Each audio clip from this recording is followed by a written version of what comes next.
Hello people, so today we will talk about keyboard on iPhone, and if you want to have this spelling check, the blue side, this blue dots that appears on the bottom side of the words here means that your spelling here doesn't right. So you just need to tap it, then you have an options about the correct spelling for the words.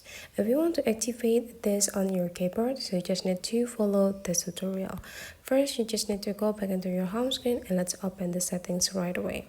You just need to open the settings and now just need to like scrolling down until you found general sections here, so you just need to go click it. The next thing you need to do is just go scrolling down again until you found keyboard, and then you just need to go click the keyboard side. The next thing you need to do is just take a look on the third box. So there will be a lot of options, a lot of features that you can activate and inactivate.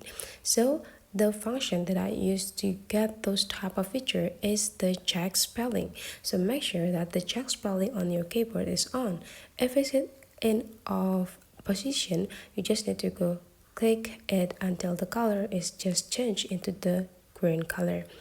And you need also to activate this predictive text, so you will got these two features active. You can help your typing on your phone. So basically that is the way how to get the check spelling on your keyboard. Hopefully you enjoyed this video, and let's meet again on the next tutorial.